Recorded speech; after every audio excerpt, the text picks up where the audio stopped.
Recording in progress. Muchas gracias.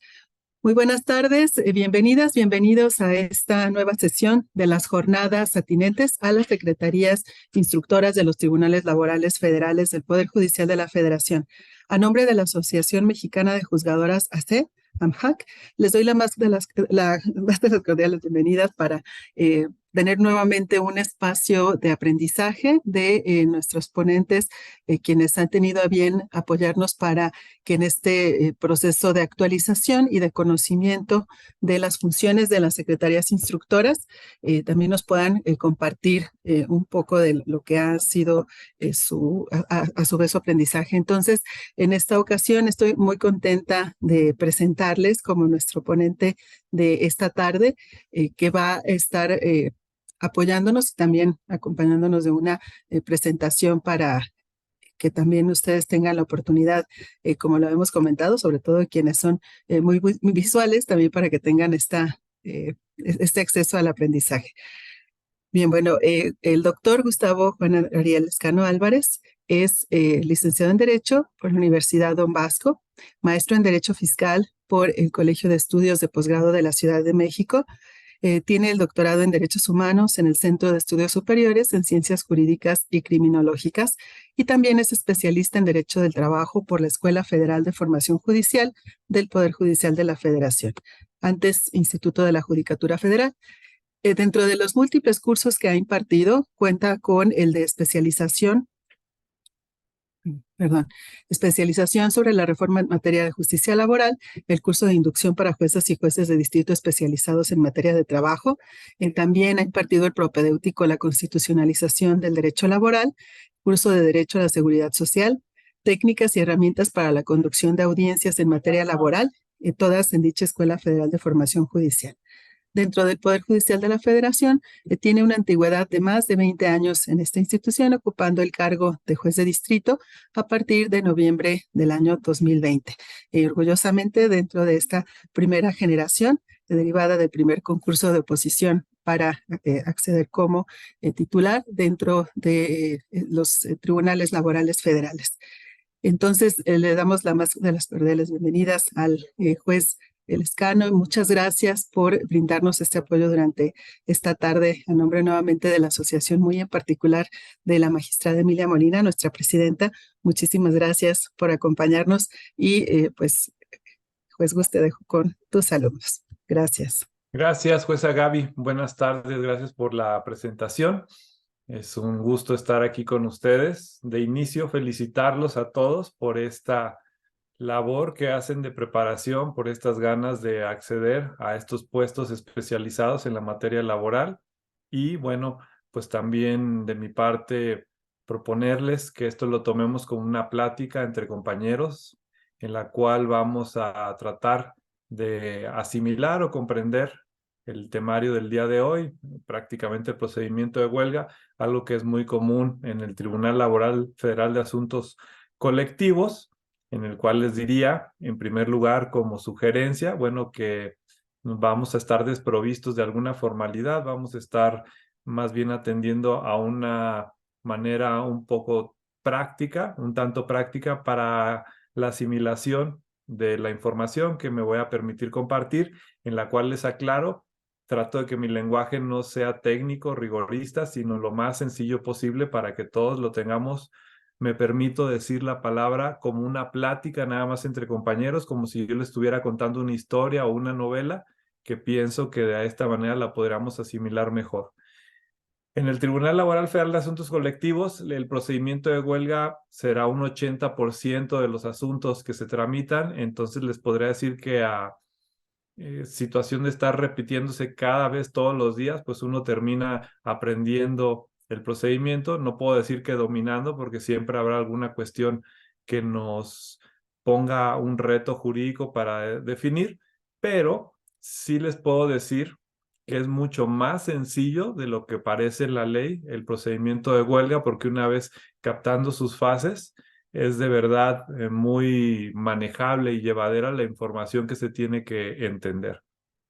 Entonces, de esta manera, lo que les pido es eso. También les pido el favor que si esta es la intención que ustedes tienen de acceder a este puesto de personas secretarias, les voy a dar dos consejos. El número uno, que lo piensen todo el día, que lo piensen como si ya fueran secretarios, que el día de hoy únicamente están repasando conceptos, estos conceptos que vamos a comentar. Y el número dos, que a veces no estamos muy acostumbrados, pero que así sucede, les pido que imaginen cómo se siente ya tener ese puesto. No solo que accedan a la lista de vencedores, sino que ya estuvieran ejerciéndolo.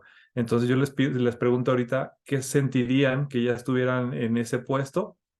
La emoción que esté evocando su cuerpo, esa manténgala, sosténganla todos los días, como si ya sucedió. No voy a hablar mucho de física cuántica, pero le puedo decir que como cuerpo somos energía y esta energía expande un campo de acción o de aplicación y entre más lo sientan y más lo piensen, va a ser inevitable el resultado. Entonces, esta plática únicamente es para que capten cierta información, no necesitan memorizarla, yo les sugiero únicamente que entiendan cómo funciona y su cuerpo de una manera automática y a veces yo diría maravillosa, les va a dar la solución cuando tengan enfrente ese cuestionario. Entonces, si me apoya, por favor, con la presentación de las diapositivas para poder comenzar. Muy bien, de acuerdo al temario, la guía que se me proporcionó para platicar con ustedes, hablamos precisamente del procedimiento de huelga. Esta es una escultura en la cual se llama Después de la huelga, donde un trabajador ya con la huelga estallada y ya finalizada, pues quedó en esa situación de incertidumbre de qué va a ser lo que sucede después con su trabajo. Pero esto es una introducción. Pasemos a la siguiente, por favor. Muy bien. Esta es la presentación. Muchas gracias. Quiero que vean su nombre ya como secretarios en esa presentación y damos de lleno el inicio a los requisitos y a las etapas. Siguiente diapositiva, por favor. Muy bien. En primer lugar, les quiero preguntar, o bueno, poner a reflexión, cuáles son los motivos para ir a una huelga. Y cuando hablamos de una huelga, pues hablamos como el último mecanismo que tienen los trabajadores en una empresa para negociar sus condiciones, para mejorar la manera en que están trabajando con el empleador. Entonces, es una manera de presionar al empleador para que acceda a negociar las condiciones. ¿Por qué? Porque, número uno, no es lo mismo negociar condiciones de trabajo con un solo empleado que con muchos, porque como dicen, básicamente aquí se aplica la de la unión hace la fuerza. Número dos, el hecho de que el patrón no quiera acceder a negociar las condiciones porque no le parecen adecuadas, va a tener como consecuencia que si no llegan a un acuerdo, estalla la huelga. ¿Y qué significa que estalla la huelga? Pues que detienen las actividades de la empresa. Y si detienen las actividades de la empresa, pues deja de producir, deja de obtener recursos y esto puede poner en riesgo el funcionamiento de la misma. Entonces, precisamente lo que busca la huelga es obligar al empleador a que negocie con una coalición de trabajadores, entiéndase a través de su representación, el sindicato, para establecer condiciones de trabajo. ¿Cuáles son los motivos por los cuales un trabajador sindicalizado a través de su organización puede solicitar el emplazamiento a huelga, el llamar a un patrón para que negocien en este procedimiento de huelga? La más común, y esa es una regla general porque aplica a todos los supuestos, es conseguir el equilibrio entre los factores de la producción armonizando los derechos del trabajo con los del capital. Básicamente lo que significa esto es que piden un equilibrio entre trabajadores y empleador, en tanto lo que gana la empresa, lo que con el trabajo de ellos se llega a producir y a obtener, como también los beneficios que ellos se puedan dar. Este equilibrio es que ambas partes tienen que tener beneficios y no únicamente el empleador, donde puede obtener muchos rendimientos, ingresos, y los trabajadores estén en condiciones que no sean las más adecuadas o obtengan un ingreso inferior a lo que realmente se produce en la empresa. Entonces, si preguntan la regla de oro en un procedimiento de huelga, ¿cuál es el motivo? Es equilibrar estos factores de producción. El segundo, cuando yo les comentaba al inicio que este procedimiento sirve, o la huelga sirve para precisamente mejorar las condiciones, regularlas, negociarlas, pero para eso se necesita un contrato colectivo de trabajo. Si las partes, si el empleador, si los trabajadores se ponen de acuerdo en la jornada, en las prestaciones que se van a cubrir, y esto es de manera colectiva que impacta a todos los trabajadores, a la mayoría de ellos, entonces un objeto de la huelga es precisamente firmar un contrato colectivo de trabajo inicial. Ustedes saben que la ley reconoce contratos individuales de trabajo, donde tú sin necesidad de tener un sindicato, pues te contratan y firmas un contrato. Pero si estás asociado y formas parte de un sindicato, entonces la ley establece que hay deber de firmar un contrato colectivo de trabajo. Dice la ley que cuando haya más de 2 trabajadores en la empresa, pues ya puedes firmar un contrato colectivo de trabajo. Y así se establece como uno de los requisitos. Entonces, además del equilibrio, que aclaro, cuando un sindicato va a la huelga en la práctica, si bien puede decir el equilibrio, que busca el equilibrio entre patrón y empleador, realmente ese no es un objeto general, porque va a poder decir si quiere firmar un contrato, si quiere revisar el mismo, pero la firma de contrato ya es un requisito muy específico. El siguiente es exigir el cumplimiento del contrato colectivo de trabajo. ¿En qué se traduce esto? Que hay cláusulas en el contrato que pudieran ser que no están siendo cumplidas por el empleador, porque no se les paga un bono, porque no se les proporcionan los uniformes, porque no se les otorga la herramienta convenida para la labor. Entonces, el sindicato, los trabajadores, cuando ven que esto no está sucediendo, pues se emplazan a huelga, llaman al patrón para decirle, no has cumplido con este contrato y te amenazamos con estallar y suspender las labores en caso de que sigas sin observando. Otro requisito es exigir el cumplimiento del reparto de las utilidades. En grandes rasgos, las utilidades pueden entenderlas como aquellas ganancias, por eso se llaman utilidades, que produjo la empresa durante un ejercicio fiscal, un año, y en el cual se considera que si el patrón obtuvo estas ganancias, también es gracias a la labor que prestaron los trabajadores. Esto es, que tienen derecho también a gozar de esa riqueza, de esas ganancias, de esas utilidades, precisamente por eso se llama participación en las utilidades, participan de las ganancias. Entonces, como es un reparto, y ya la jueza Gabriel en los asuntos que le ha tocado ventilar, pues hablan del procedimiento que establece el artículo 124, 125, 127, donde se define cuáles fueron las ganancias y cuál es el porcentaje que se tiene que repartir a los trabajadores. Si no están conformes con esta situación de manera colectiva, pues pueden emplazar al patrón para la huelga. La otra, que es la más común porque es anual, es revisar el salario del contrato colectivo del trabajo, el porcentaje, o bien revisar todo su contrato. Cada año, ustedes saben que pues en la economía se establece un porcentaje de inflación, cuánto fue el costo de la vida cada año. Entonces, este salario que uno obtiene como trabajador se ve afectado porque lo que ganaba en ese año con la carestía, con la inflación, ya no le alcanza para lo mismo. Entonces, cada año se revisa el porcentaje y se suele solicitar un aumento, que lo ideal sería en el mínimo que estableció la inflación para estar por lo menos con un poder adquisitivo igual al que tenían el año anterior. Entonces, este es un motivo para llamar a la huelga, que revisen el salario, pero también que revisen su contrato colectivo, porque si bien puede ser que no aleguen un cumplimiento, están solicitando que algunas cláusulas se ajusten porque quieren más días de vacaciones, porque cambiaron algunas condiciones en el trabajo, porque finalmente están haciendo adecuaciones para el funcionamiento adecuado de la labor. Y finalmente hay un motivo que les puedo anticipar, que hasta el día de hoy no nos ha tocado un solo asunto donde emplacen a huelga para apoyar a otro sindicato en otra empresa. Les llaman huelgas de solidaridad, y es decir, pues nosotros no tenemos ningún inconveniente contigo, patrón, pero vamos a apoyar una huelga. Entonces, pues también nos vamos por estar en sincronía con el ramo para hacer presión en todos. Si bien está previsto hasta el día de hoy, creo que no se ha materializado, no se ha planteado, no se ha analizado en el tribunal, pero la ley lo contempla como una posibilidad. Entonces, recapitulando, los objetos específicos que existen en el artículo 450 de la Ley Federal del Trabajo, el primero, y acuérdense, es como el más esencial, el básico, es el equilibrio. Si se acuerdan de la palabra equilibrio, van a entender que es uno de los objetos de la huelga. ¿Y el equilibrio entre quién es?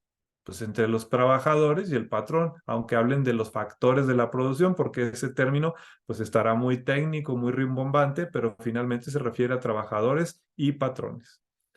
El siguiente, acuérdense, si tienen un número determinado de trabajadores, se asocian, pues entonces quieren firmar un contrato colectivo para que tengan esta posibilidad de pactar las condiciones de trabajo. Tenemos el del reparto de utilidades, como ya les comenté, el de las violaciones a su contrato de trabajo, el cumplimiento a las cláusulas, la revisión, ya sea salarial o integral, y el de las huelgas de solidaridad. Muy bien, ya que hablé de los requisitos del objeto de la huelga, ahora hay que saber qué requisitos se requieren para que un tribunal se pronuncie en admisión de la solicitud de llamar a un patrón a huelga.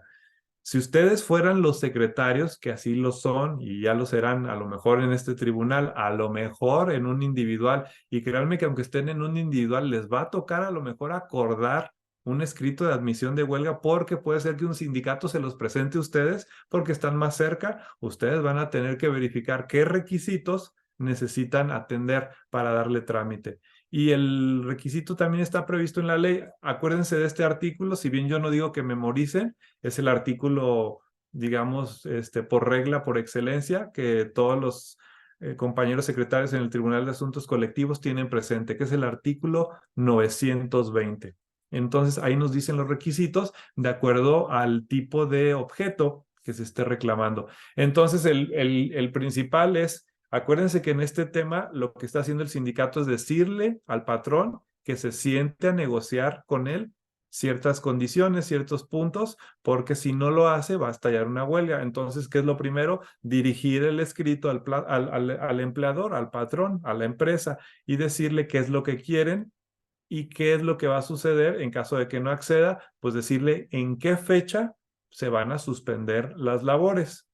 Dice la ley que por lo menos deben ser 6 días antes. O sea, si yo le presento el escrito ahora, le debo de dar por lo menos 6 días para que él esté en actitud de negociar. Entonces, se lo dirigimos a la empresa. Vamos a poner un ejemplo a la empresa de colchones. Entonces me dirijo este pliego de peticiones y como se llama de peticiones, pues precisamente tengo que establecer qué es lo que le estoy pidiendo.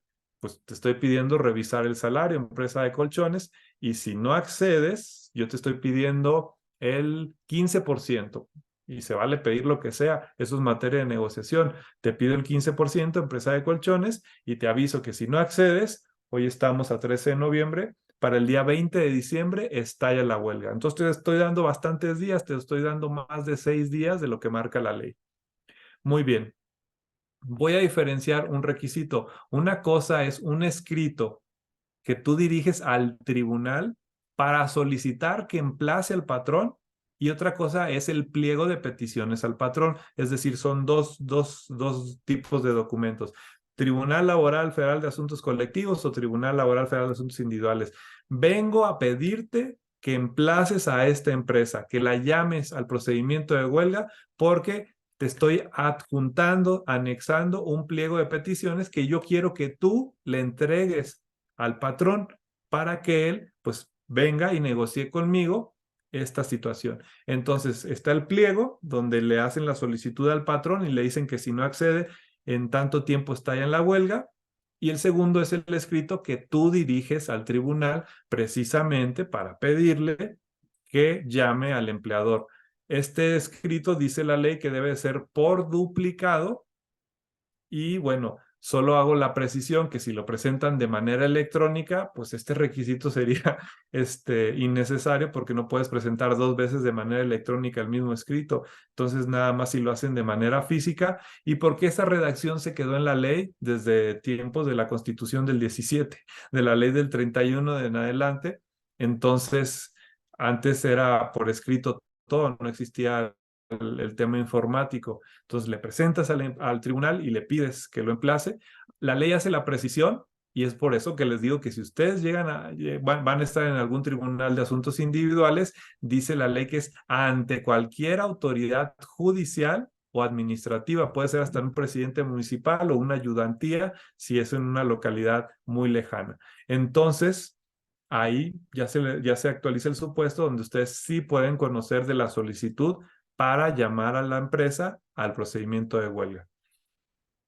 Ahora bien, dice que hay que señalar la fecha de suspensión de las labores con al menos 6 días de anticipación a partir del emplazamiento. Lo que les mencionaba, son 6 días de casos generales y cuando se trata de servicios públicos son por lo menos 10 días. ¿Por qué? Pues precisamente por la naturaleza y la importancia de servicios públicos. Imagínense un hospital que les dan 6 días y tienen enfermos, encamados, atención y simplemente está en la huelga. ¿Qué va a pasar ahí?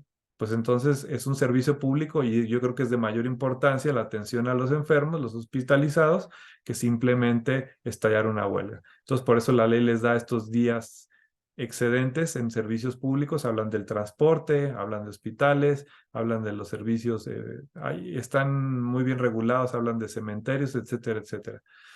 Muy bien, entonces ya que sabemos que hay que dirigirle un pliego de peticiones al empleador, que sabemos que hay que presentar un escrito al tribunal o autoridad judicial o cualquier autoridad administrativa inmediata para pedir que llamen a juicio, perdón, a procedimiento al empleador, entonces también hay que exhibir un documento que es muy importante y que esto es esencia en el nuevo sistema de justicia laboral. ¿Qué documento es? Cuando quieres la firma de un contrato, te piden una constancia de representatividad. ¿Y esta constancia qué significa?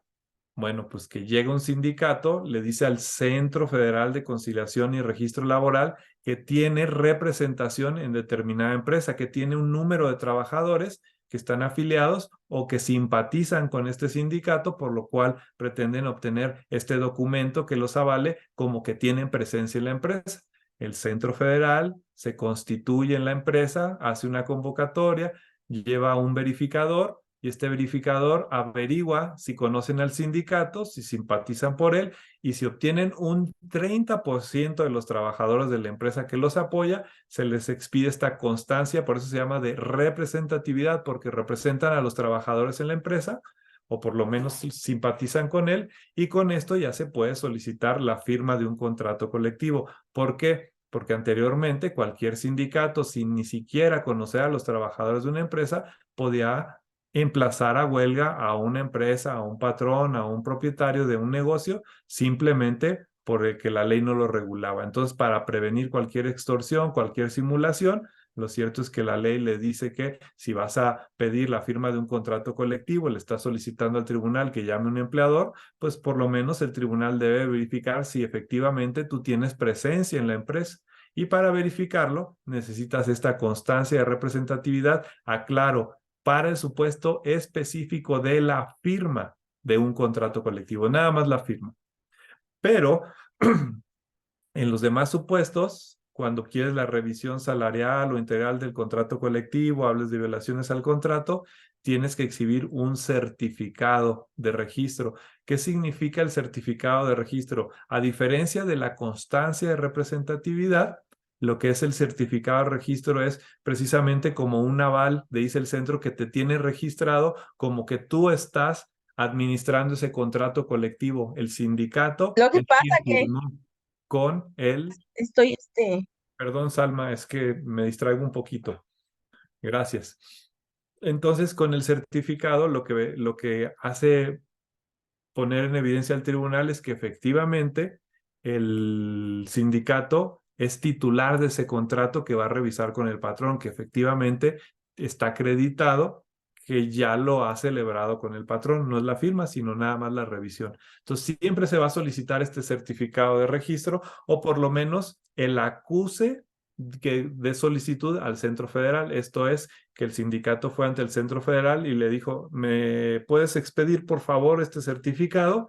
Y el Centro Federal le otorgó un acuse porque es un trámite que por lo menos tarda 3 días, pero puede ser urgente la huelga, entonces ya exhibe el acuse y con esto se le puede dar trámite. Siguiente diapositiva, por favor. Muy bien. Ya que verificamos cuáles son los requisitos esenciales que van a revisar ustedes como secretarios cuando les presenten un escrito solicitando emplazar a huelga, vamos a entender un poquito nada más cuál es la estructura de un procedimiento de huelga. Quiero diferenciar dos conceptos.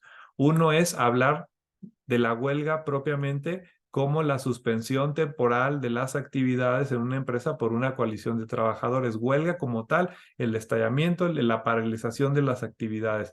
Pero la ley contempla el procedimiento de huelga, que esto es precisamente el trámite donde ante un tribunal se da todo este seguimiento, el impulso del asunto en una negociación para que, de ser el caso que las partes no obtengan un arreglo en una conciliación, entonces estalle la huelga. Entonces solo diferencio, cuando hablamos de etapas de la huelga, hablamos de las etapas del procedimiento. Y cuando hablamos de huelga, entiéndase como esta actividad donde ya se suspendieron las labores, como también lo define la legislación laboral. Hay una jurisprudencia de la Corte que habla de 3 etapas del procedimiento de huelga.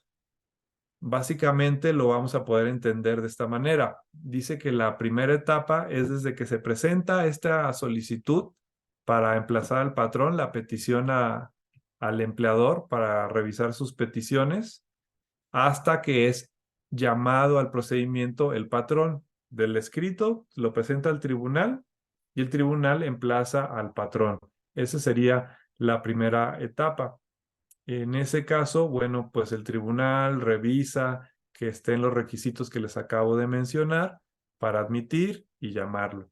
Y en caso de que no satisfagan esos requisitos, pues entonces nosotros archivamos, no le damos trámite, lo desechamos precisamente por esta falta de documentación. Entonces, la primera etapa es muy sencilla porque es la presentación del escrito, donde se pronuncia el tribunal en que admita o no, y donde se emplaza, donde se llama el procedimiento al empleador. Entonces lo pueden entender como 3 elementos muy sencillos de la primera etapa. Presentación del escrito, pronunciamiento del tribunal y, de ser positivo, entonces el llamamiento al empleador. Siguiente diapositiva, por favor.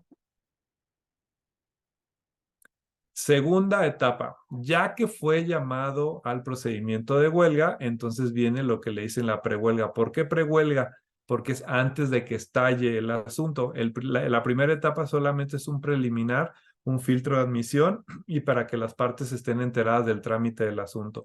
La segunda ya es propiamente una etapa de conciliación, donde una vez que ya fue emplazado el empleador, se lleva a cabo esta audiencia de conciliación y se lleva hasta la fecha de estallamiento y hasta que las partes decidan si continúan negociando o bien pues proceden a estallar la huelga. Entonces, desde que el patrón ya fue llamado, es notificado de este pliego, entonces ya se lleva a cabo esta audiencia de conciliación en donde, acuérdense que aquí lo que nos rige es una fecha de estallamiento. Si yo les dije hace rato que era una empresa de colchones, que le hicieron una solicitud, que fue llamada y que le dimos hasta el 15 de diciembre o 20 de diciembre, entonces esa etapa es la prehuelga. Únicamente hasta ahí abarca el asunto y ese va a ser el periodo en que se va a poder desarrollar. Y en esa etapa se puede desarrollar con audiencias de conciliación. Dice la ley que hay una con diversos diferimientos porque es una sola conciliación, pero pueden haber diferentes sesiones, porque a lo mejor en la primera audiencia no terminan de revisar todas las cuestiones, a veces revisan todo un contrato y tienen temas económicos que no son tan sencillos de definir en una sola audiencia.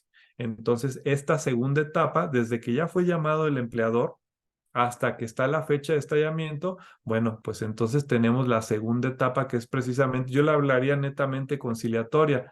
Aquí la diapositiva sí dice que cuando emplazas al empleador, suspendes ejecuciones, si es que existen algunas sentencias, y aseguramiento de bienes. Haces depositario al empleador. ¿Qué significa esto? Que él es responsable de los bienes y no los puede disponer, no puede dilapidarlos porque pudiera darse, pues que los venda con tal de no pagar y ponerse en insolvencia. La ley se lo prohíbe. Hay una figura en materia penal que se llama depositaria infiel.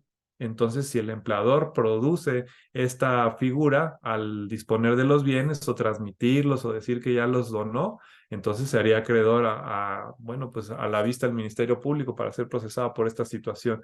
Entonces, uno de los efectos es declararlo depositario y suspender ejecuciones con las excepciones de los créditos fiscales y los laborales. Acuérdense que con la seguridad social, si hay un tema del seguro social, pues también puede ejecutar sus créditos, y también si un trabajador en la individual tiene alguna sentencia, también la puede ejecutar.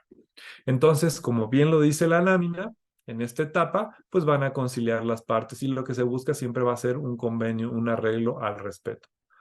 La siguiente diapositiva, por favor. Bueno, la tercera etapa, y entiéndanla ya como la fase culminante, es cuando termina la prehuelga, no lograron un arreglo y estalla la huelga. Entonces los trabajadores que prestan los servicios en la empresa, pues suspenden. ¿Y qué significa suspender? Bueno, pues que se constituyen ahí en la empresa, detienen las actividades y no dejan trabajar, por así decirlo, en el mismo lugar. Entonces, detienen las relaciones de trabajo, se suspenden y se tiene que hacer la tramitación de un tema que en un momento más les voy a comentar sobre la existencia o inexistencia de la huelga. Entonces, la tercera etapa es básicamente que las partes no se pusieron de acuerdo, que estalló la huelga, y cuando dicen ratificamos el pliego de peticiones, es decir, donde establecimos una fecha de estallamiento, estalla la huelga, se detienen las actividades y ahí van a tener que pasar por lo menos 72 horas para definir si la huelga es existente, y ya después vemos si es lícita o ilícita también. Entonces, esta sería la tercera etapa. Recapitulo: primera etapa, presentan el escrito, el tribunal se pronuncia y llaman al procedimiento al empleador. Esa es la primera etapa. Segunda etapa, desde que fue llamado, durante toda esta etapa que es la conciliación y hasta la fecha que está prevista para el estallamiento, es que dura la segunda etapa. Y en esta etapa, pues se suspenden ejecuciones de sentencia para el empleador, y de aseguramiento de bienes también se le designa depositario de los mismos para que no disponga de ellos de otra manera. Y la tercera etapa es que si no se ponen de acuerdo en la conciliación, estalla la huelga, se suspenden las labores, se suspenden las relaciones de trabajo, y deben de pasar por lo menos, bueno, no deben de pasar, sino que dentro de estas 72 horas se puede solicitar sobre la inexistencia de la huelga, la licitud, etc. Siguiente etapa, siguiente diapositiva, por favor. Muy bien. ¿Qué hablamos con este tema de la existencia o inexistencia de la huelga? ¿Por qué existirá una huelga? ¿Por qué no existirá de acuerdo a lo que dice la ley? Hablamos de existencia cuando la mayoría de los trabajadores respalda la huelga. ¿Qué tal si este sindicato, que solo tenía el 30% de trabajadores, va y está ahí una huelga, pero el 70% de los trabajadores de la empresa dicen: nosotros no te apoyamos, no estamos de acuerdo con que suspendas? Entonces la huelga sería inexistente después de una prueba que se llama recuento, donde el juez y el equipo del tribunal, y donde ustedes, si están en el Tribunal de Asuntos Colectivos o en los individuales por un exhorto, van a una empresa y hacen esta prueba de recuento, y que se llama recuento porque van a contar los votos de los trabajadores, van a definir si existe la huelga. Y van a decir: de la votación del padrón de trabajadores que están registrados, resulta que el 70% no apoyó el movimiento huelguístico, y con esto es inexistente la huelga, por lo cual en 24 horas tienen que reanudar las actividades, o de lo contrario, los que no quieran continuar, se da por terminada la relación de trabajo.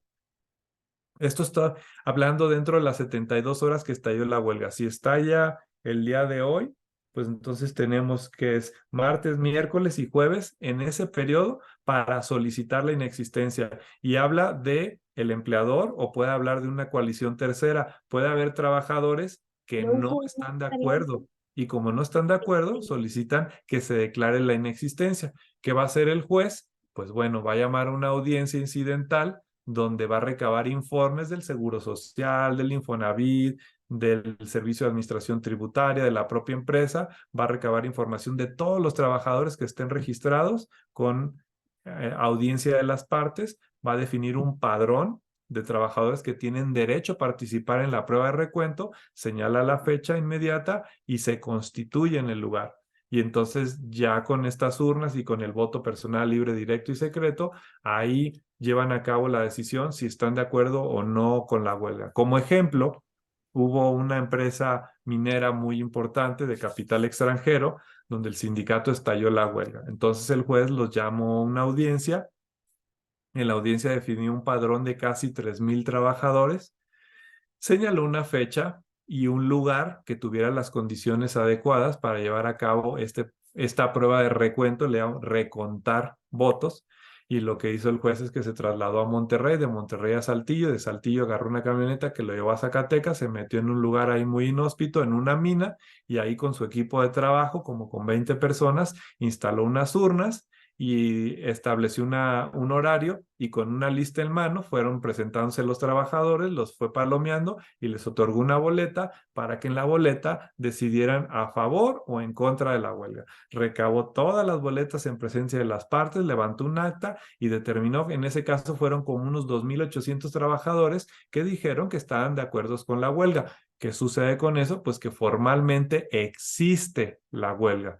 Entonces ya una vez que sucede la existencia, van a poder transcurrir 60 días sin actividades en la empresa, y hasta que pasen los 60 días ya será que el empleador le pueda solicitar a un tribunal que judicialice el asunto. Esto es un procedimiento ordinario donde decida quién tiene la responsabilidad de la huelga, si es justificado que el sindicato haya estallado la huelga o no. Porque les pongo un ejemplo: el sindicato ya ha dicho, quiero que me aumentes el 40% del salario, y la empresa dice, después de la pandemia ni siquiera tengo para pagarte el 10%, pues entonces está ahí la huelga. Si el juez analiza las pruebas y verifica que la situación financiera de la empresa no le daba para esos números, entonces no hay imputabilidad al patrón, sino que la responsabilidad es del sindicato, y así lo tendrá que declarar en una sentencia donde se justifique o no la huelga sucedida. Siguiente diapositiva, por favor. Muy bien. En esta sentencia de imputabilidad, que recuerden, una cosa es la existencia de la huelga, es decir, que existe porque los trabajadores apoyaron la huelga después de una prueba de recuento, o bien la inexistencia porque no estuvieron de acuerdo con el sindicato o no tenían el respaldo de la mayoría. Ese es un tema únicamente para declarar la huelga como válida y que pueda durar este lapso de 60 días. Y la otra es la imputabilidad, pero la imputabilidad ya se ve en un juicio ordinario o en un juicio de naturaleza económica. Es algo muy peculiar que al inicio no entendíamos muchas personas. Procedimiento de huelga se termina hasta que la huelga es existente o inexistente. Ahí se acabó el procedimiento de huelga. Ya lo que viene posterior, el juicio de imputabilidad, como su nombre lo dice, ya es un juicio. Y ese juicio puede ser de trámite ordinario o puede ser de naturaleza económica, un conflicto de naturaleza económica donde el artículo 427 nos habla de los supuestos, y en este caso la empresa pudiera ser que quiera demostrar que ya no hay condiciones, que ya no hay elementos, que ya no hay insumo, y por lo tanto ni siquiera podía cumplir con lo que le pidieron, o en un juicio ordinario en el cual, como está tramitado y previsto en la ley con las etapas correspondientes y con las pruebas que exhiban, van a poder definir quién tuvo la responsabilidad de esa huelga estallada, si estaba justificada o no. Muy bien. Siguiente diapositiva, por favor. Muy bien. Estas son algunas tesis y únicamente las traigo a colación. Yo creo que les voy a compartir por medio de la jueza Irma Gabriela la presentación, solo para que las tengan como referencia. Pero, como yo les indiqué al inicio de la conversación, no creo que tengan que estar memorizando estos criterios. Esto es solamente si quieren retroalimentar con mayor información de lo que yo les platiqué, como para reafirmar la información. Entonces, claro, es válido que las tengan precisas, pero créanme que en lo general será en esencia lo que les comento. Las etapas procedimentales de la huelga fue lo que hemos platicado de un inicio.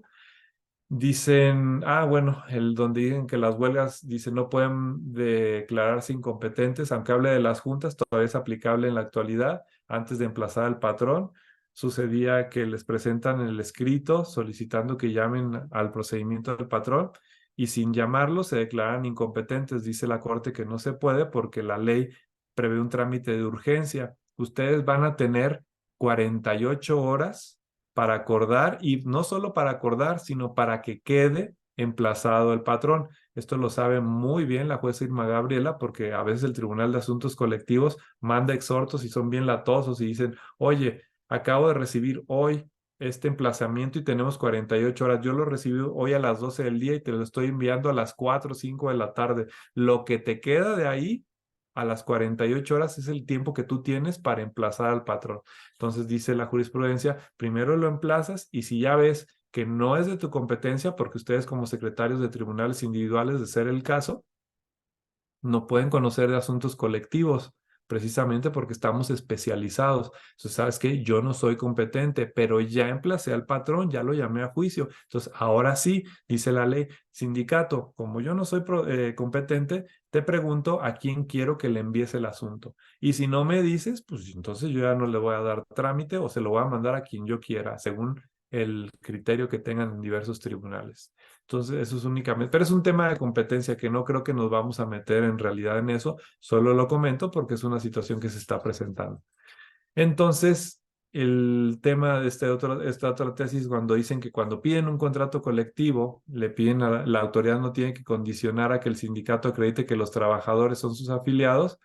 Entonces, esto era lo que aplicaba anteriormente. Ahora, sobre ese punto, en los requisitos de admisión, dice que le tienen que pedir el certificado de registro de su contrato o la constancia de representatividad. Estos requisitos los establece la ley, entonces lo deben de tomar en cuenta para que entonces esta información, bien como pudiera ser un poco contrastante. Y bueno, dice la otra tesis, para verificar en el procedimiento de huelgas de las facultades de la persona que me ha dirigido el escrito, goza de la calidad de patrón. No hay que revisar si es patrón o no en un inicio, sino que simplemente lo llaman y ya será cuestión de que la persona que fue llamado haga valer sus planteamientos, excepciones, etcétera, etcétera, y que se pueda verificar. Simplemente el tribunal cumple con lo que dice el artículo 920 y el 923. Esos son los únicos dos artículos que tienen que atender cuando les dan trámite. Y obviamente la personalidad, pero la personalidad es una regla general en todos los asuntos y procedimientos laborales. Muy bien.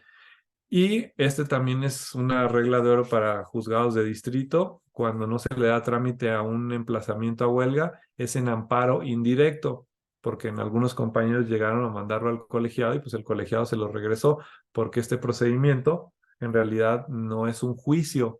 Eso sí lo quiero dejar muy, muy, muy, muy claro.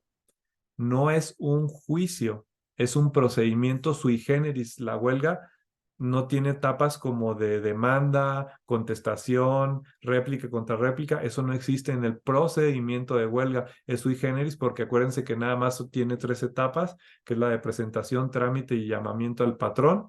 La segunda que es netamente conciliatoria y la tercera es cuando estalla la huelga. Entonces, como no es un juicio, no podemos hablar de un procedimiento de esta naturaleza y por lo tanto habla de amparo indirecto. Siguiente diapositiva, por favor. Bueno, antes de continuar, y me parece, pues si estamos dentro del mismo tema, está preguntando Salma, eh, bueno, sobre el micrófono tiene duda de en que el certificado se asienta que no se revisó el contrato colectivo dentro del término de 4 años que establece la ley. ¿Qué ocurre con el sindicato y los trabajadores? Si nos referimos exclusivamente al trámite de admisión o desechamiento, el artículo 923 de la Ley Federal de Trabajo da la respuesta de manera muy específica y dice que si no fue revisado en estos 4 años, pues hay que pedirles la constancia, porque se entiende que ese contrato ya no está vigente en la empresa con los empleadores. Entonces dicen, a menos de que no sea revisado en los últimos 4 años, no te puedo pedir el certificado. Puede llegar otro sindicato con su constancia de representatividad. El certificado, acuérdense que es para avalar que el sindicato es el titular de ese contrato con la empresa, pero si no lo han revisado en 4 años, entonces yo te voy a pedir la constancia, porque eso no tendría ningún caso al respecto. Muy bien. Conciliación en la huelga. Esto también viene en el temario y es parte de la reforma constitucional de los medios alternativos de solución de controversias, de los cuales la jueza Irma Gabriela pues conoce bastante bien como en su calidad de mediadora certificada. Sobre esta perspectiva, se elevó a rango constitucional la conciliación como un requisito previo a cualquier cuestión judicial. La huelga, como les repito, como no es un juicio propiamente, sí tiene un trámite conciliatorio que es el que precisamente se busca, se ventila para que se le pueda dar una solución, porque el peor de los escenarios es que estalle una huelga. Al Estado mexicano, a la sociedad, al trabajador, a la empresa, no les conviene que estalle una huelga. Entonces tiene su propia parte que se regula con la conciliación. Siguiente lámina, por favor.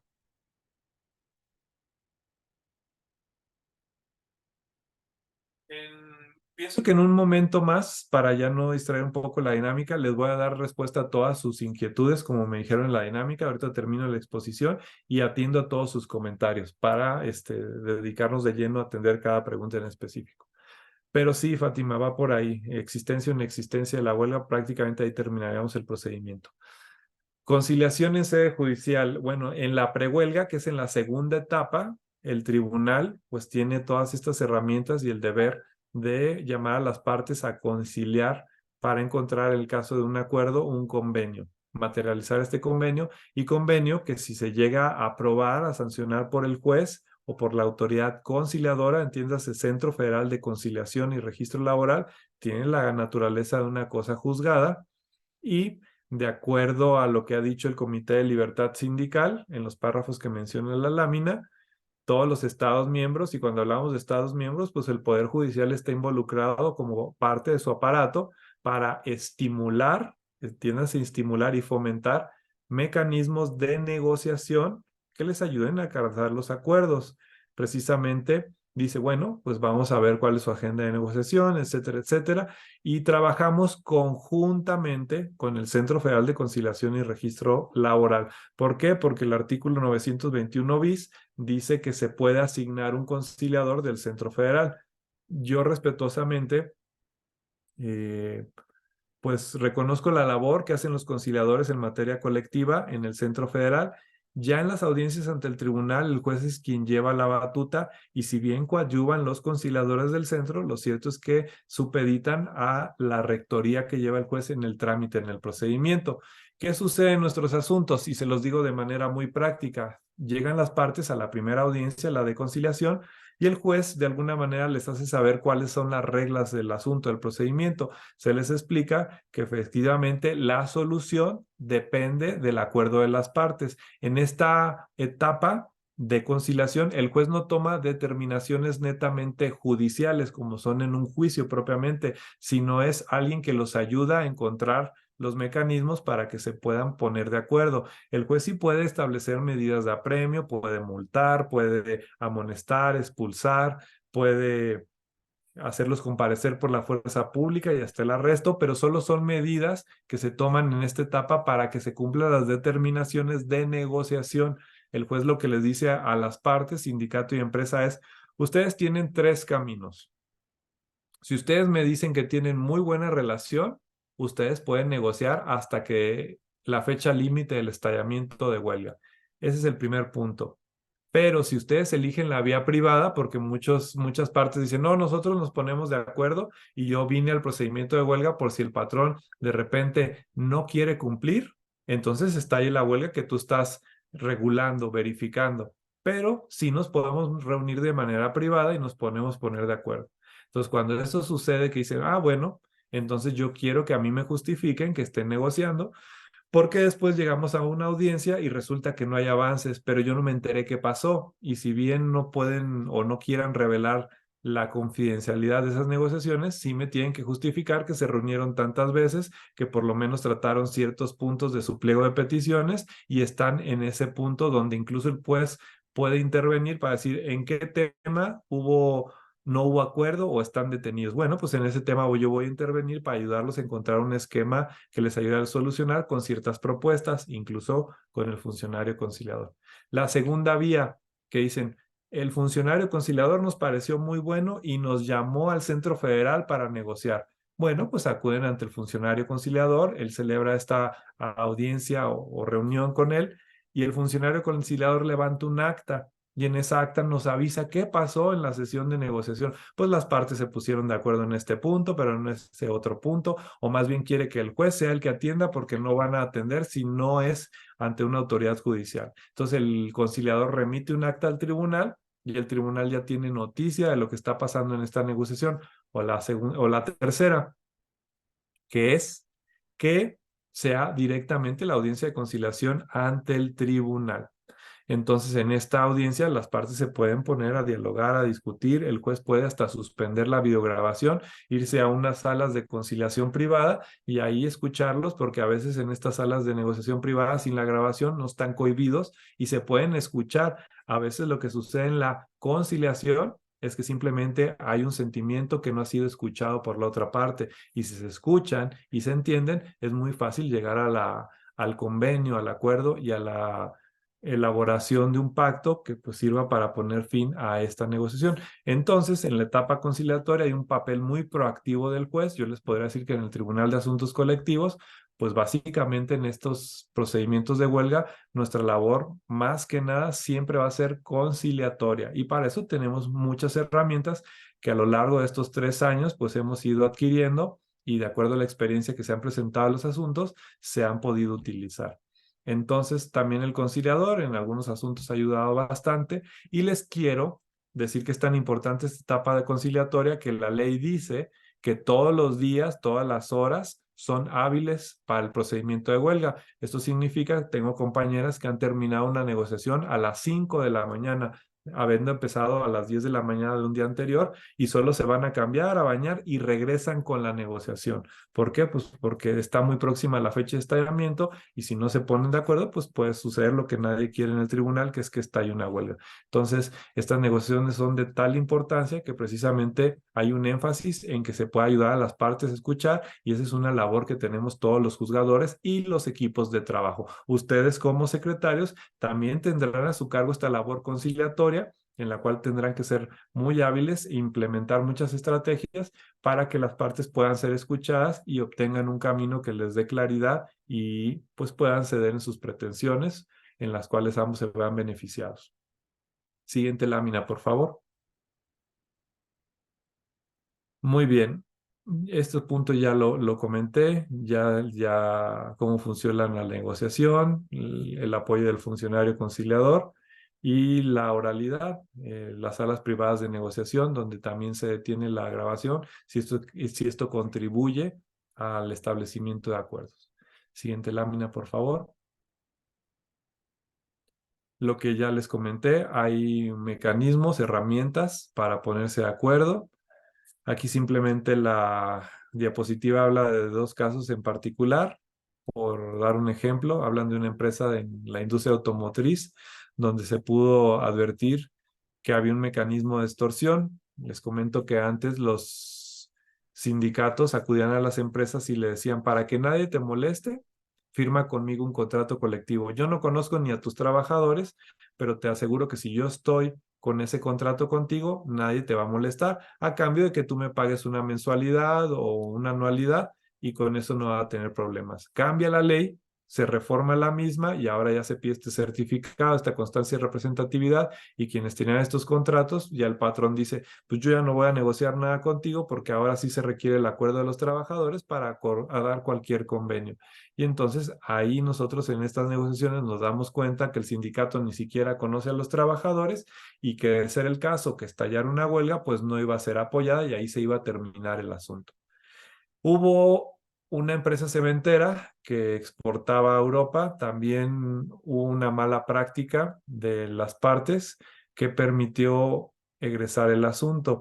Esto es, buscaban pues también apretar a la empresa para que siempre otorgara prestaciones económicas. Sin embargo, ya del análisis que se hizo del asunto y de los trabajadores y de los datos que se fueron aportando, resultó que en realidad ya no tenía presencia en la empresa, y como ya no tenía presencia en la empresa y no se acreditaba el motivo de la huelga, se pudo dar por terminado. Siguiente diapositiva, por favor. Determinación de existencia o inexistencia de la huelga. Vamos aquí al punto donde algunos ya plantearon algunas inquietudes. Hablamos de la Primero la etapa después de la conciliación, donde vamos a definir si la huelga existe, y ya después la judicialización a través de un diferente procedimiento. Siguiente diapositiva, por favor. Como les decía, tenemos esta etapa de prehuelga, etapa de conciliación. Ya se llevaron a cabo las sesiones correspondientes. Las partes no se pusieron de acuerdo y el sindicato decidió estallar una huelga. Estalla esta huelga, se certifica, se da constancia de que ya se suspendieron las actividades y en esa fecha que estalló la huelga existen 72 horas. Son cruciales porque tanto el empleador como la coalición de trabajadores que no esté de acuerdo puede solicitar al tribunal que declare la inexistencia, es decir, que no está respaldada la huelga por la mayoría de los trabajadores. ¿Qué pasa si después de las 72 horas promueven este incidente? Ya no es válido, es extemporáneo. Acuérdense que la ley dice que precluyen los derechos que no son ejercidos oportunamente. Por eso son estas 72 horas, porque es un momento de definición de la huelga, si es válida el estallamiento porque está respaldada. Entonces, dice que la huelga es legalmente existente con los requisitos del artículo 450, es decir, la mayoría de los trabajadores. Y para definir si ya se planteó la inexistencia, les digo, de una audiencia incidental, donde con la audiencia a las partes, donde se recaba información a las autoridades administrativas, se integra un padrón de trabajadores y este padrón de trabajadores sirve para la prueba de recuento porque van a recontar los votos, van a recontar la voluntad de los trabajadores, van a verificar si existe mayoría de las personas que están a favor de la huelga. Entonces, se tienen por recibidas las pruebas en esta audiencia incidental para poder entregar al patrón en un plazo no mayor de 5 días. Y ya que sucede, esta audiencia se resuelve y del recuento se resuelve sobre la existencia o inexistencia de la huelga. Son los únicos dos sentidos que le podrían dar en ese momento. Es decir, si hay mayoría de trabajadores a favor de la huelga, se declara existente con esta resolución o inexistente. También aclaro que la ley habla de licitud o ilicitud.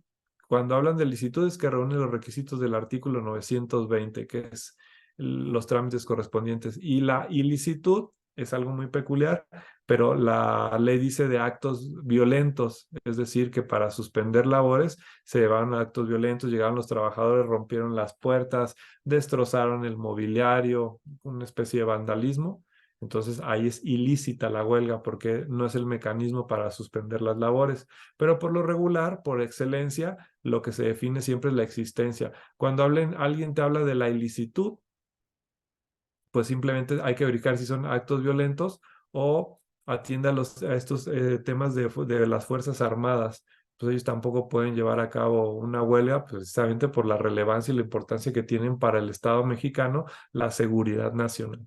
Entonces, estos van a ser temas de ilicitud, pero inexistencia o existencia, acuérdense que es únicamente respaldo de la mayoría de los trabajadores o no para que la huelga siga suspendiendo las labores. Siguiente diapositiva, por favor. Como lo mencioné, supuestos de inexistencia, cuando la huelga se realiza por un número de trabajadores menor a la mayoría, cuando no hay algún objeto establecido en el artículo 50, es decir, que no pidieron la firma, la revisión, el cumplimiento del contrato, las utilidades, aunque yo sí les anticipo que este va a ser muy difícil que se dé porque desde que se presenta el trámite ante el tribunal se verifica si existe un objeto.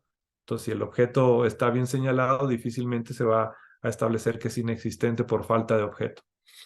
Dice que no se cumplieron los requisitos señalados en el artículo 920, reitero lo mismo, eso se verifica desde la admisión a trámite del asunto, pero bueno, lo prevé la ley y dice que no se puede declarar una huelga inexistente por causas distintas a las que señala esta porción de la ley.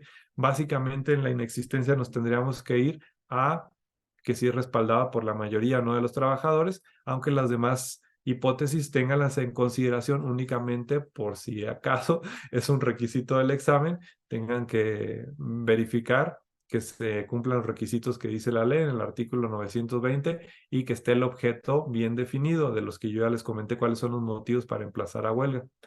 y siempre y cuando no se trate de una situación distinta que estén solicitando por otro motivo que diga el patrón, es inexistente la huelga porque no hay elementos para pagarles a los trabajadores. Eso no tiene nada que ver con un objeto de la huelga ni por los motivos que están establecidos en la ley. Entonces tampoco podrá ser analizado. Siguiente diapositiva, por favor. Supuestos de inexistencia. Bueno, cuando se declara que la huelga es inexistente, ¿qué sucede? Ya el tribunal recabó el voto de los trabajadores, la mayoría dijo que no estaba de acuerdo, se emitió una determinación de inexistencia de huelga, entonces, ¿qué pasa? Que se les da 24 horas a los trabajadores para que ya dejen sin efectos esa suspensión de labores y regresen a trabajar. Se les notifica a través de su sindicato y si no lo hacen porque siguen reacios, no están de acuerdo, se les hizo injusto o porque quieren persistir en este estado pensando que así va a funcionar, entonces el patrón está a salvo de dar por terminadas las relaciones de trabajo. Es una causa justificada. Y entonces no hay responsabilidad y si no se presentan a trabajar, se pueden contratar nuevos empleados. Entonces, estas son las consecuencias de que se declare inexistencia de la huelga. Tienen 24 horas para regresar, se les notifica a través de su sindicato, si no lo acatan, se da por terminada la relación y ya no hay responsabilidad para el patrón, quien puede contratar a otros trabajadores. Siguiente diapositiva, por favor. Bueno, esto ya lo habíamos visto, ya se lo expliqué de una manera previa, cómo se pide la inexistencia de la huelga dentro de las 72 horas, se lleva a cabo una audiencia, se analiza si son los objetos de la huelga, si fue por mayoría de trabajadores a través de la prueba de recuento. En la audiencia se recabaron las pruebas para integrar este padrón y se resuelve en 24 horas si es existente o existente. Esto simplemente es el recordatorio que tienen las láminas. Siguiente, por favor.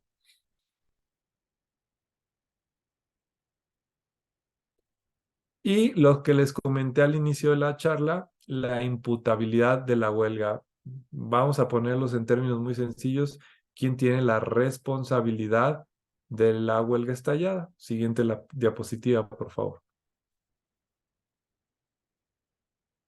Esto lo define el artículo 937 de la Ley Federal del Trabajo y es un procedimiento a petición de las partes. Si bien ahí dice que los trabajadores, lo cierto es que transcurridos 60 días, los trabajadores pudieran decidir permanecer en el estado de suspensión de actividades. Es decir, pues yo tengo 60 días y pasados los 60 días, el asunto puede continuar ahí, pero si el patrón tiene la intención de solucionar el tema, acude ante un tribunal y le solicita que se pronuncie en un procedimiento ordinario o en uno de naturaleza económica quién es responsable del asunto. Cuando yo estoy hablando de la imputabilidad, se tramita con las reglas de un procedimiento ordinario en la materia colectiva o de naturaleza económica, ya en los supuestos que establece la ley. Aquí ya tenemos que desconectar un poco el chip de lo que es el procedimiento de huelga, porque aquí las partes ya van a ofrecer sus pruebas, ya van a tener contestación, demanda, contestación, la réplica, la contrarréplica, ya ofrecieron sus pruebas, van a tener estas audiencias que señala la Ley Federal del Trabajo. Entonces, cuando hablemos de imputabilidad, entiéndalo como un juicio ordinario o de naturaleza económica, con base en las reglas que la propia ley establece para este tipo de procedimientos. Y en ese sentido, bueno, lo único que es peculiar o la naturaleza del mismo es que la sentencia va a definir quién fue el responsable y puede condenar a que el patrón pues satisfaga las peticiones que hicieron los trabajadores si es que son procedentes y a que se les paguen todos los salarios que hayan transcurrido desde que inició la huelga. Y no se puede condenar al patrón a salarios que hubiesen declarado una huelga en los términos de la fracción sexta, la de solidaridad. Si es una huelga por solidaridad, pues no era un tema imputable al patrón. Entonces, básicamente lo que habla la naturaleza de imputabilidad es que puede ser por un juicio ordinario o por una naturaleza económica, ya cuando la huelga ya fue estallada, ya se declaró existente, ya transcurrieron los 60 días y a partir de ello se puede definir a través de estos asuntos por medio de una sentencia que defina quién es el responsable. Si fue el sindicato porque eran desmedidas, desproporcionadas, no eran acordes a la ley sus peticiones, o porque el patrón efectivamente tenía las posibilidades y las condiciones de atender a la solicitud del sindicato. Siguiente diapositiva, por favor.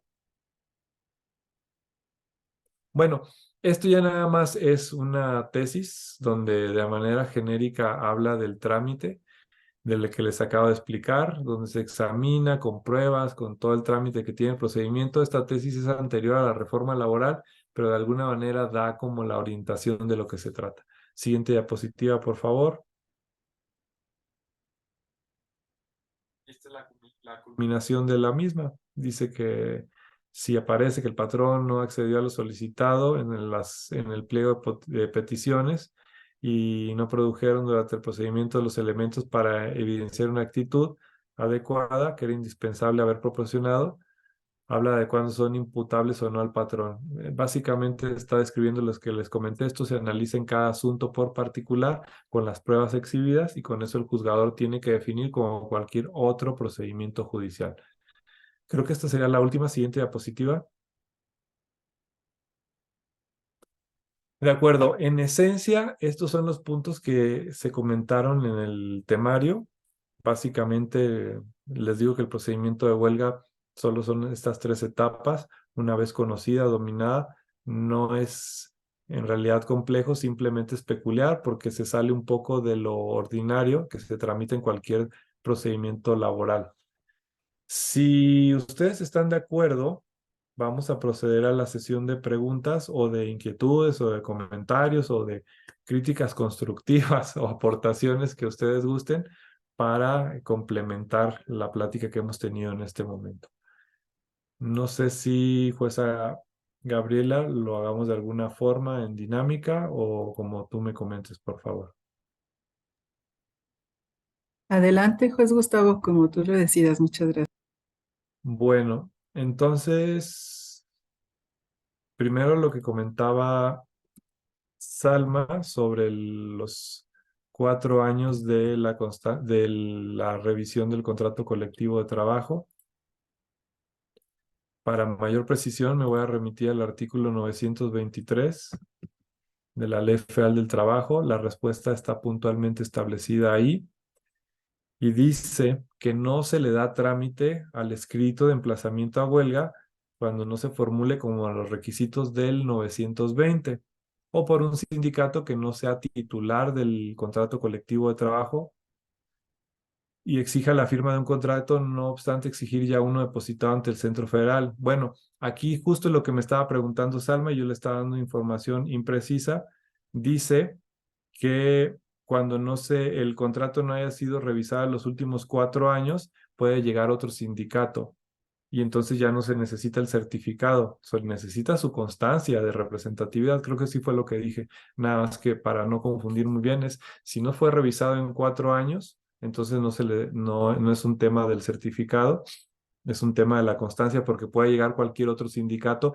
que no sea el titular del contrato, es lo que quiero diferenciar únicamente. Acuérdense, el certificado de registro lo que hace es que el sindicato que ya tiene un contrato con la empresa es el que acude y con ese certificado el tribunal verifica que efectivamente es el titular.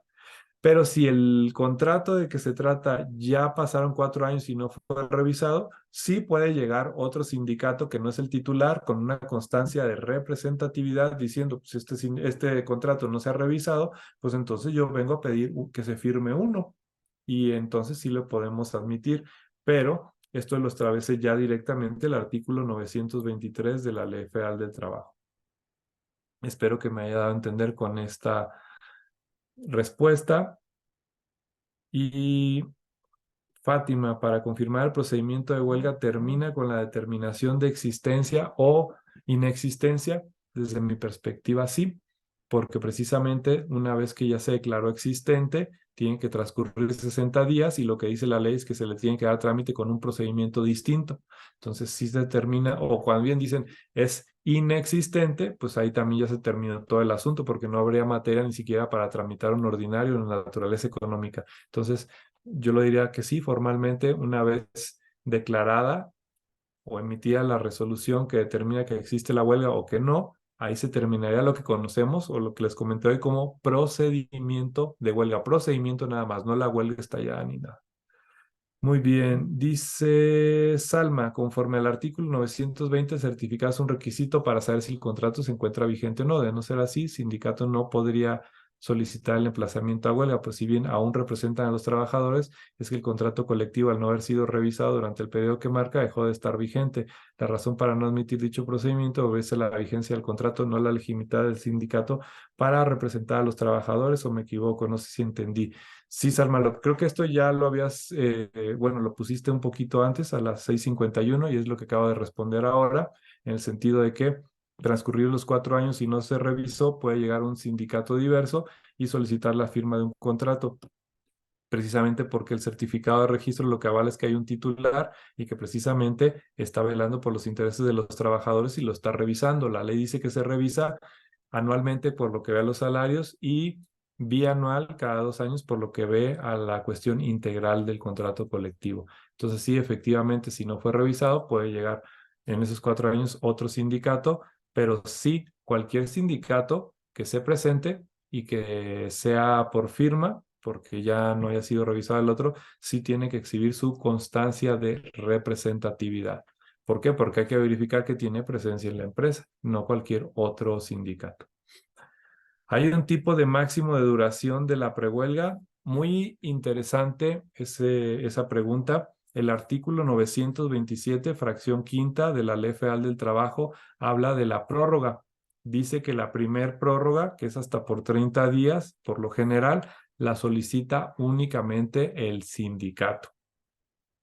Pero resulta que con esta prórroga y que las partes no hayan podido definir sus diferencias, dice la ley que a criterio del juzgador puede otorgar alguna otra cuando ambas partes estén de acuerdo, y puedes aumentar cierto tiempo a criterio del propio juzgador, y siempre y cuando te acrediten que la negociación se ha detenido por algún punto, pero que siguen negociando, no simplemente que la dejaron abierta indefinidamente, porque esto también se puede prestar para prácticas viciadas donde la empresa y el sindicato se ponen de acuerdo para que no se ejecuten sentencias y simplemente pueden prorrogar y prorrogar y prorrogar por 6 meses, 8 meses, un año, sin un avance real. Entonces, la ley faculta al juzgador y le establece que a criterio del juzgador determinará si es justificable que después de la primera prórroga que ya solicitó el sindicato se pueda seguir ampliando la prehuelga, es decir, prorrogando la figura del límite para negociar. ¿Qué pasa cuando se emplaza fuera de las 48 horas que señala la ley? Te lo digo en la práctica, Salma. Sería un tema de responsabilidad.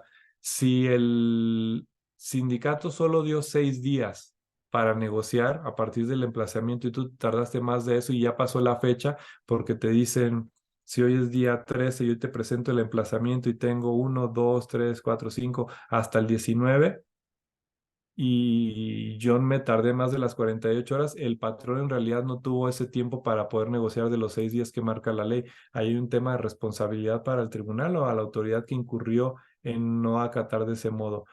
Anteriormente, pues en el sistema de juntas, pues creo que eso no se cumplía y no se iban a los 6 días, se iban a mucho más tiempo. En la práctica, lo que ha sucedido ahora en el Tribunal de Asuntos Colectivos es que prácticamente todos los emplazamientos han sucedido en un 99% dentro de las 48 horas, y eso sucede gracias también a la labor de los tribunales de asuntos individuales, porque nosotros giramos exhortos a todo el país por la competencia nacional que tiene, competencia única a nivel nacional del tribunal, y entonces sí, los compañeros no han averiguado qué sucede si no lo hacen en las 48 horas, siempre cumplen con el plazo, pero yo lo que rescato es esa consecuencia que le dejas menos días al empleador para negociar, y ahí sí hay una cuestión de responsabilidad para los tribunales. Ahora bien, Fátima, después de los 60 días dan por terminar el procedimiento y siempre es petición de parte o puede de oficio el juicio de imputabilidad.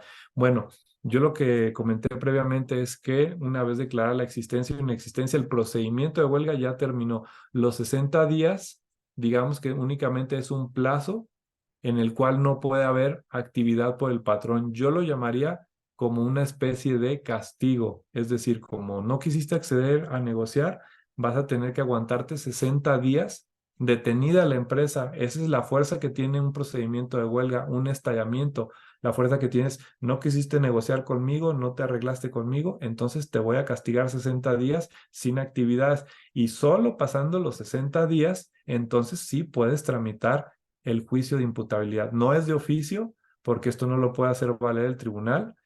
Hago también la salvedad que no solo es ante el tribunal, porque las partes también pueden solicitar un árbitro y los árbitros pues son privados y ahí se someten a las reglas del árbitro. Entonces más bien es cuestión de que lo solicite pues el empleador, pero también lo podrían solicitar los trabajadores porque tampoco les convendría estar tanto tiempo sin recibir su salario. Hay sindicatos que tienen fondos de resistencia, así lo llaman, y son de las cuotas que aportaron dinero donde de alguna manera se les está apoyando económicamente, pero si se les acaba ese fondo, pues entonces tienen interés en que se defina quién tiene la responsabilidad para que, de ser el caso, condenen al patrón a las prestaciones o bien regresen a trabajar.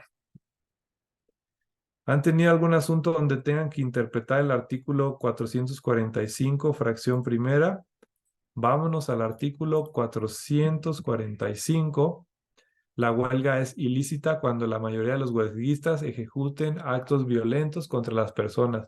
Hasta el día de hoy no, que sepamos de que alguien llegó y se puso violento y hizo desmanes en la empresa y que no lo hayan tramitado por ilicitud, porque cuando hablamos de existencia o inexistencia, ahí también es el momento para plantear la ilicitud de la huelga. No, en realidad no, Haldape, que perdona por no saber tu nombre, pero así están las iniciales. Muy bien. En algún momento una jueza de un tribunal por cuestiones de distancia y ya no le daba tiempo a su actuario a emplazar a huelga y lo resolvió solicitando el apoyo de un actuario del fuero común. Mi pregunta, ¿considera usted que él tiene la fe para dicha actuación? Bueno, vamos a dejar claro que conforme al 920, bueno, 921 en adelante, si el llamamiento al patrón del pliego de peticiones se puede presentar ante una autoridad política, entiéndase un presidente municipal, una ayudantía, pues ellos tienen la facultad de llamar al procedimiento. Lo que hacen ellos es que llaman al Tribunal de Asuntos Colectivos o de individuales y dicen, oiga, me están pidiendo emplazar, ¿qué hacemos? Pues les facilitamos formatos, les damos orientación, pero un actuario del fuero común lo ha hecho. Una compañera tuvo un asunto en Baja California en el punto más remoto que se les pueda ocurrir, donde no, el Tribunal de la Paz pues estaba como a 8 horas, 9 horas, entonces averiguó cuál era el tribunal local más cercano a la mina de que se trataba y ahí a través de, le quedaba como a 1 hora o dos, un actuario del fuero común, de la competencia local y con la coordinación con el Tribunal Federal, procedió a levantar este emplazamiento con su acta circunstanciada. Entonces, claro que tienen la validez porque lo que se trata es que en estas 48 horas se logre y los exhortos que marca la Ley Federal del Trabajo, pues son generales, son para autoridades también judiciales, pero acuérdense que lo que dice la ley es que incluso autoridades administrativas pueden recibir y tramitar y emplazar a las partes. Entonces, de mi parte, la respuesta, de acuerdo a mi opinión, es que sí, sí tiene la fe para llevar a cabo dicha actuación. Me parece que, de acuerdo a lo que tengo aquí, entonces, dice Alicia, ¿se promueve la inexistencia y la ilicitud en un mismo acto? Sí, pudieran ser las dos, pudieran ser las dos. Las 72 horas son para que tú plantees la inexistencia y la ilicitud. O bien dices, no es lícita la huelga, bueno, pero acuérdense que la ilicitud son por esos supuestos que marca el artículo 445, que nos habla nada más de dos motivos: en caso de guerra, cuando los trabajadores pertenecen a establecimientos o servicios que dependen del gobierno, y cuando son actos violentos. Pero acuérdense que también pueden alegar que la huelga no es lícita, no ilícita. Es que son términos que se pudieran confundir. Ilicitudes son, acuérdense, de los actos violentos y de la guerra, como que van muy relacionados con la violencia. Y la licitud es que no reúnan los requisitos que les marca el artículo 920. Mientras que la inexistencia pues también se relaciona un poco con el respaldo de los trabajadores. Pero sí, Alicia, la respuesta sería que en esa etapa de las 72 horas estallada la huelga es cuando se tienen que plantear ambas. Por la cuestión de los días previos a la huelga 6 y 10, los sindicatos deben considerar los días del emplazamiento o deben dar más margen para su señalamiento a huelga.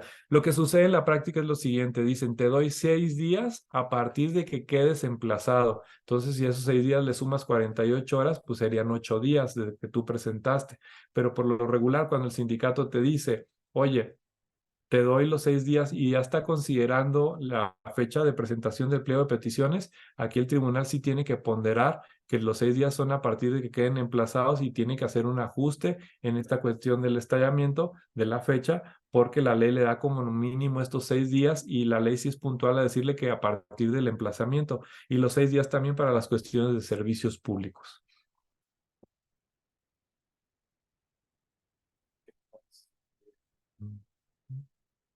Con todo gusto. Me parece que hasta ahorita son las preguntas o los planteamientos que tenemos, jueza Irma Gabriela. No sé si existe alguna otra inquietud, alguna duda. Creo que de mi parte, salvo lo que ustedes me comenten, pues estoy atento para cualquier comentario.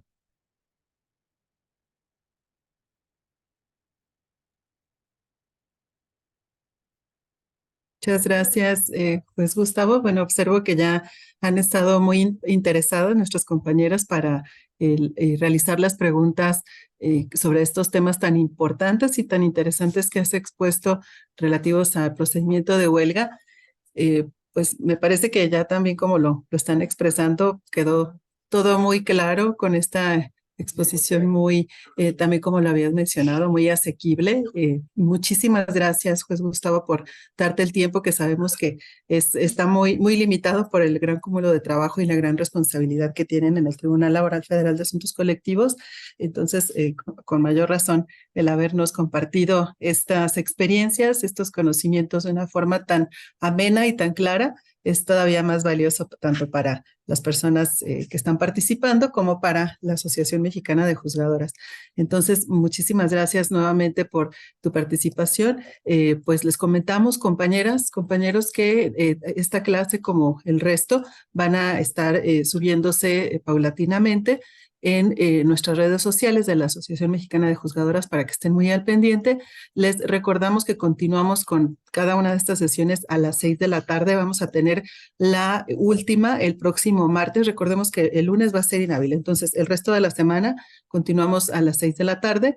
El lunes 20 es inhábil, el martes 21 tendríamos nuestra última sesión, a menos de que por alguna razón alguna de nuestras personas ponentes no pudiera concluirla en el momento en el que había planteado de manera primigenia, pero se podría reponer la última probablemente el día martes 21, solamente si se requiriera. El objetivo es también permitirles que el martes 21 tengan esta tarde para que puedan repasar ya quienes vayan a participar en el concurso, que vayan a repasar ya los últimos detalles, los últimos temas, para que puedan pues ya abocarse a responder su cuestionario el día 22, ¿verdad? Perdón, el 23. Entonces, sería ya la última el martes 21. Entonces, nuevamente, muchas gracias. Pues, Gustavo, haremos llegar tu reconocimiento obviamente también de una manera puntual. Muchas gracias a nombre de la magistrada Emilia Molina, presidenta de la Asociación Mexicana de Juzgadoras y de todas las asociadas. Muchas gracias de nueva cuenta por habernos apoyado en esta exposición. Con todo gusto de Gracias. mi parte, desearles que tengan el mejor de los éxitos. Recuerden mi sugerencia, piénsenlo y siéntanlo que ya están en ese objetivo todos los días y será inevitable que lo logren. Entonces, de mi parte, pues desearles la mejor, no suerte, la fortuna ya que ustedes ya tienen y que simplemente la van a acceder a la misma. Y nuevamente, pues un gusto colaborar con todos ustedes. Gracias, jueza Irma Gabriela, por hacer esto posible y por apoyarlos a ustedes. Que tengan la mejor de las jornadas. Muchas gracias, muy amable, bonita tarde, que estén muy bien. Gracias, compañeras, compañeros.